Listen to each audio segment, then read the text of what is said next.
Assalamualaikum warahmatullahi wabarakatuh. Halo semuanya, sekarang kita akan lanjut ke materi statistik matematika selanjutnya, yakni estimasi titik. Yang di dalamnya akan dibahas banyak hal seperti teori estimasi dan lainnya. Estimasi sendiri terdapat dua jenis, yakni estimasi titik dan estimasi selang. Sedangkan estimasi titik selalu dalam estimasi selang.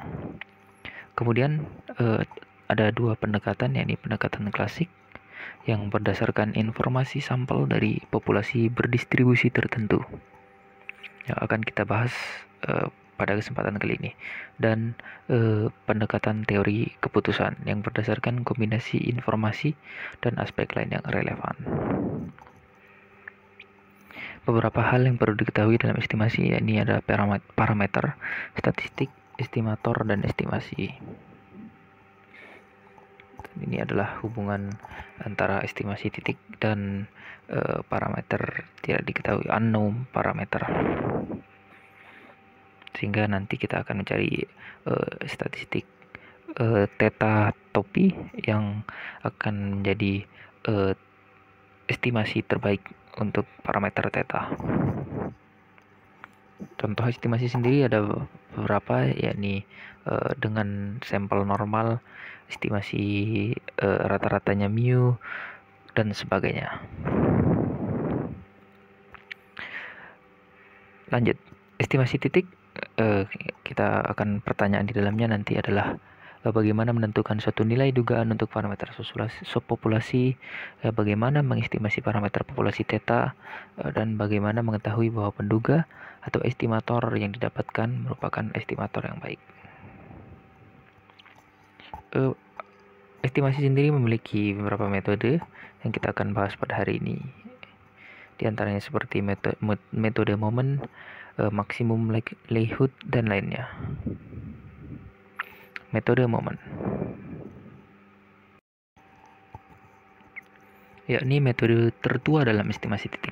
Prinsipnya, estimator ditentukan dengan menyamakan K momen sampel pertama dengan K momen populasi yang bersesuaian, atau kita bisa lihat MK aksen sama dengan mu K aksen.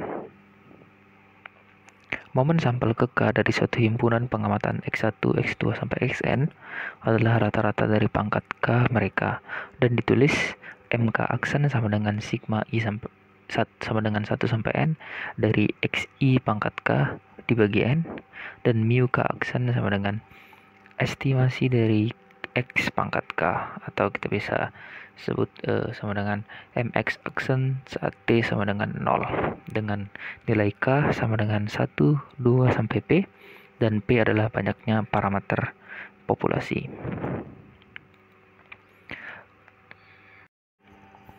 Contohnya, diberikan sampel acak dari berukuran N dengan populasi beta sama dengan 1, gunakan metode momen untuk mendapatkan estimasi dari parameter theta.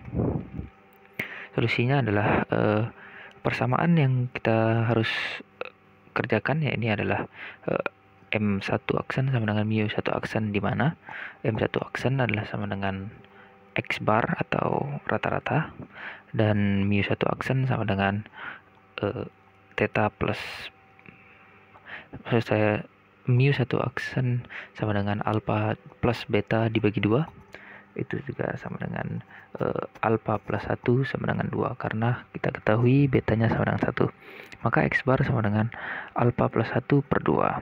Dan bisa kita tuliskan estimasi dari alpha sama dengan 2 X bar dikurang 1. Kemudian definisi yang pertama ada distribusi uniform. Saat variabel X acak mempunyai distribusi uniform dan distribusi uniform yang kontinu jika dan hanya jika PDF-nya adalah sebagai berikut, di mana sama dengan nilainya 1 per beta min alpha saat nilai X berada di antara alfa dan beta, dan nilai 0 di X yang lainnya. Kemudian teorema pertama, rata-rata dan variasi dari distribusi seragam yang kontinu adalah mu sama dengan alfa plus beta per 2, dan sigma kuadrat atau varian sama dengan 1/12 dikali beta min alfa pangkat 2. Bagaimana buktinya? Kita akan lihat buktinya sebagai berikut.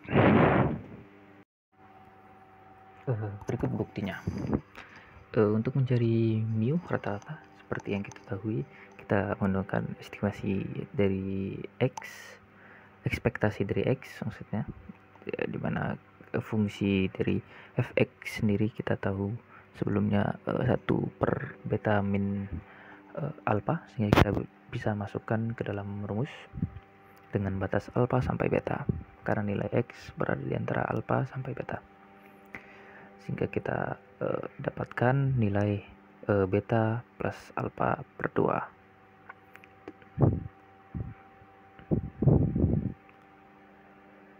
Kemudian untuk mencari variansnya, kita cari terlebih dahulu ekspektasi dari X kuadratnya, sehingga kita masukkan seperti sebelumnya nilai fx-nya. Kita dapatkan nilai ekspektasi X kuadrat, yakni beta kuadrat plus alfa dikali beta ditambah alfa kuadrat per 3. Untuk mencari sigmanya atau variansnya, kita dengan cara mengurangi ekspektasi X kuadrat dikurangi rata-rata mu yang dikuadratkan, maka kita dapatkan beta kuadrat plus alfa beta plus alfa kuadrat per 3 dikurangi beta plus alfa per 2 dipangkat 2, sehingga kita dapatkan b beta min alfa kuadrat per 12, sehingga teorema 1 terbukti. Kemudian kita lihat contoh yang pertama. Diberikan sampel random berukuran n dengan populasi gamma. Gunakan metode momen untuk mencari estimasi parameter dari alfa dan beta. Kita lihat solusinya. Persamaan yang akan kita pecahkan adalah M1 aksen sama dengan mu1 aksen, dan M2 aksen sama dengan mu2 aksen, di mana mu1 aksen sama dengan alfa dikali beta, dan mu2 aksen sama dengan alfa dikali alfa plus 1 dikali beta kuadrat. Maka M1 aksen itu sama dengan alfa dikali beta, dan M2 aksen sama dengan alfa dikali alfa plus 1 dikali beta kuadrat. Dengan mengestimasikan dua parameter distribusi gamma, didapatkan alfa topi, kita sebut saja tanda topi. Alfa topi sama dengan M1 aksen kuadrat dibagi M2 aksen dikurangi M1 aksen kuadrat, dan beta topi sama dengan M2 aksen dikurangi M1 aksen kuadrat dibagi M1 aksen. Karena M1 aksen itu sama dengan sigma dari I sama dengan 1 sampai N dari XI per N, atau kita dapatkan sama dengan X bar, dan M2 aksen sama dengan I sama dengan estimasi I sama dengan maksud saya sigma I sama dengan 1 sampai N dari XI kuadrat dibagi N, maka kita dapatkan theta topi sama dengan NX bar kuadrat dibagi sigma dari I sama dengan 1 sampai N dari XI dikurang X bar kuadrat, dan beta topi sama dengan sigma I sama dengan 1 sampai N dari XI dikurangi X bar kuadrat dibagi NX bar kuadrat. Kemudian definisi yang kedua, yakni ada distribusi gamma, di mana variabel X acak memiliki distribusi gamma, yakni jika variabel X acak memiliki distribusi gamma, maka PDF-nya adalah 1 per beta pangkat alfa dikali fungsi gamma dari alfa dikali x pangkat alfa min 1 dikali e pangkat negatif x per beta untuk nilai x positif dan 0 di x yang lainnya, di mana a dan beta juga positif. Teorema selanjutnya yakni ada rata-rata dan variansi dari distribusi gamma adalah mu sama dengan alfa beta dan sigma kuadrat sama dengan alfa beta kuadrat. Dari perlu diingat bahwa untuk R sama dengan 1 dan R sama dengan 2 kita dapatkan mu 1 aksen sama dengan B fungsi beta dikali fungsi gamma dari alfa plus 1 dibagi fungsi gamma dari alfa sama dengan alfa dikali beta, dan mu 2 aksen sama dengan beta kuadrat dikali fungsi gamma dari alfa plus 2 dibagi fungsi gamma dari alfa, sehingga kita dapatkan sama dengan alfa dikali alfa plus 1 dikali beta kuadrat. Maka untuk mu sama dengan alfa dikali beta dan sigma kuadrat sama dengan alfa dikali alfa plus 1 dikali beta kuadrat dikurangi alfa beta kuadrat sama dengan alfa beta kuadrat. Teorema 2 yang dimaksud di sini adalah kita lihat sebagai berikut. Jadi teorema 2 yang dimaksud adalah momen KR dari momen origin KR dari distribusi gamma telah diberikan sebagai berikut. Mu R aksen sama dengan beta pangkat R dikali fungsi gamma dari alfa plus R sama dengan fungsi gamma dibagi fungsi gamma dari alfa. Sehingga kita untuk teorema 3 kita masukkan R-nya sama dengan yang seperti kita lihat adalah sama dengan 1. Kemudian ini adalah solusi dari example 14 sebelumnya yang kita sudah bahas bersama, dari mana kita mendapatkan nilai M1 aksen sama dengan alfa beta dan lainnya. Ya, persis seperti yang kita telah coba.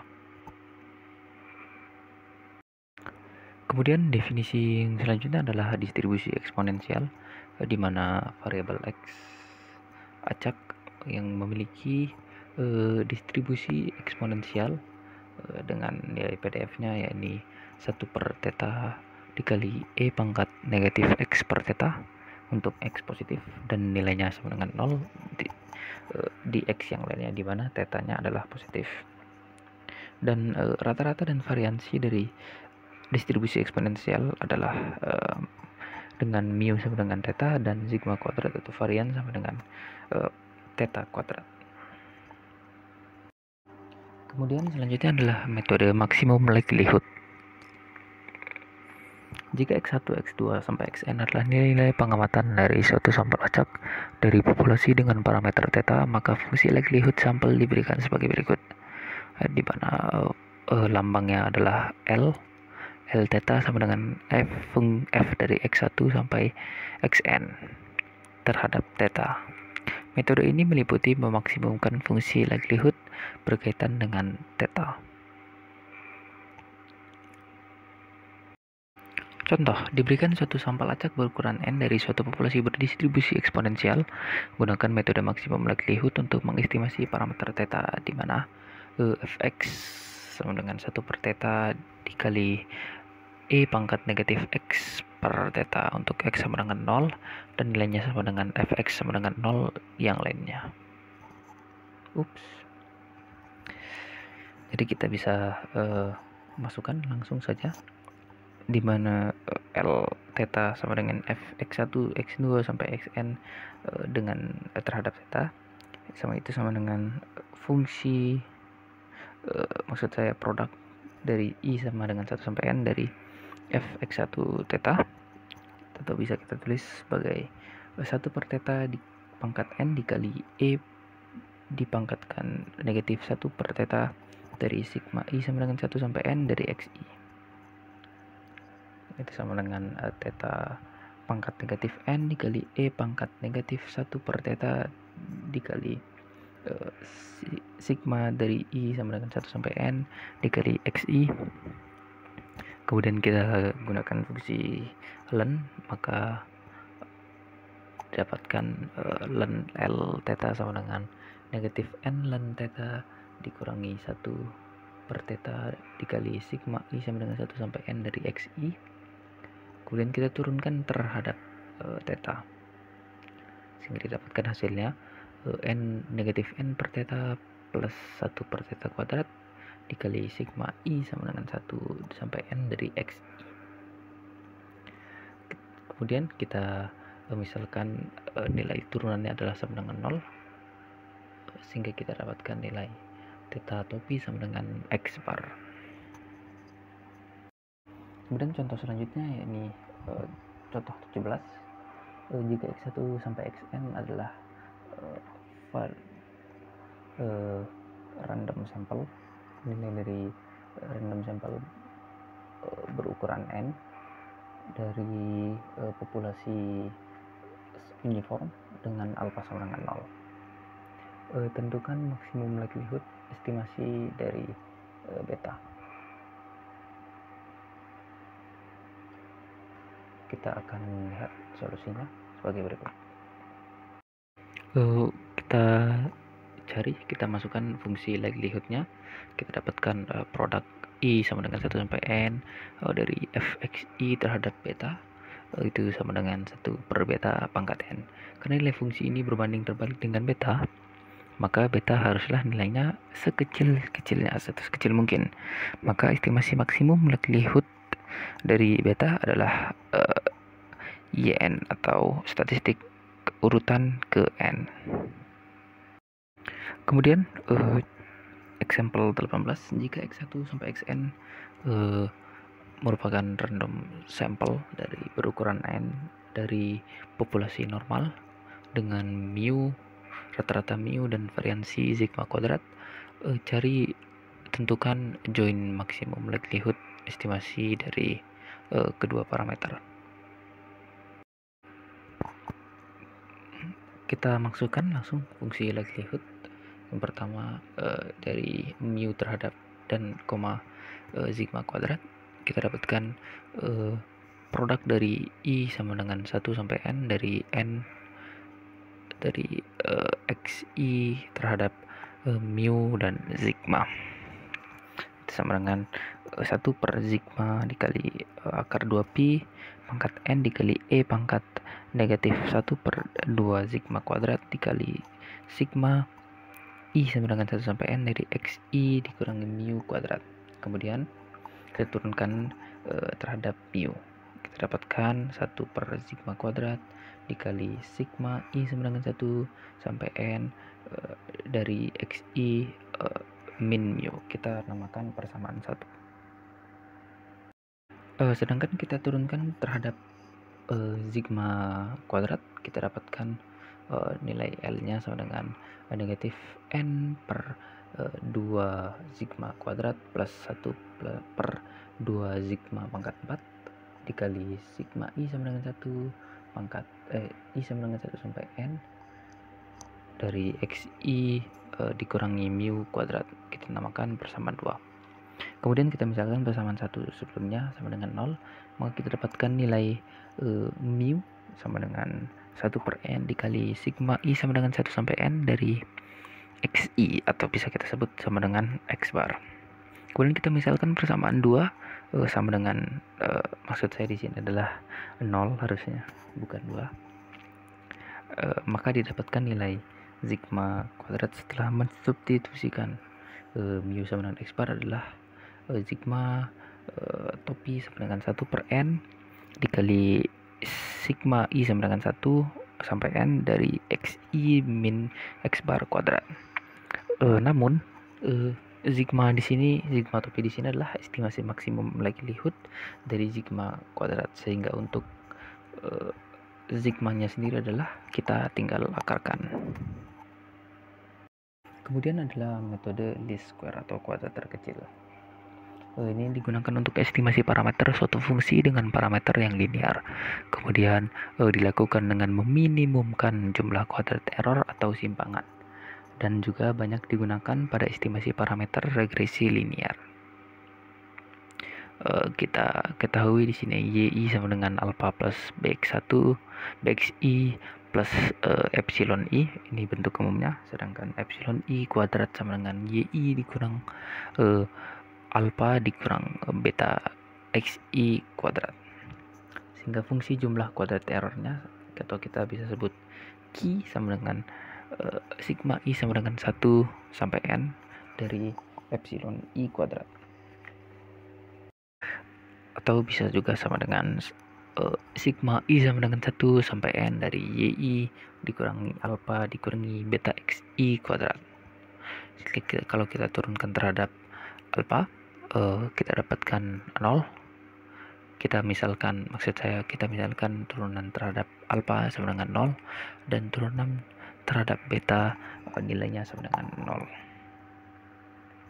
Sehingga persamaan normalnya sigma i sama dengan 1 sampai n dari yi sama dengan alpha dikali n ditambah beta dikali sigma i sama dengan 1 sampai n dari xi, dan sigma i sama dengan 1 sampai n dari xi dikali yi adalah sama dengan alpha dikali sigma i sama dengan 1 sampai n dari xi ditambah beta dikali sigma i sama dengan 1 sampai n dari xi kuadrat. Kemudian kita dapatkan nilai beta topi diturunkan dari sebelumnya, dari Q diturunkan terhadap beta, kita misalkan nilainya adalah sama dengan 0, sehingga kita dapatkan beta topi sama dengan n dan sebagainya. Kemudian alpha topi kita dapatkan dari misalkan turunan dari Q terhadap alpha sama dengan 0, sehingga kita dapatkan sigma i sama dengan 1 sampai n yi dikurangi beta topi. Setelah beta topinya disubstitusikan dikali i sama dengan sigma i sama dengan 1 sampai n dari xi kemudian dibagi n. Demikian mungkin. Terima kasih atas perhatiannya. Wassalamualaikum warahmatullahi wabarakatuh.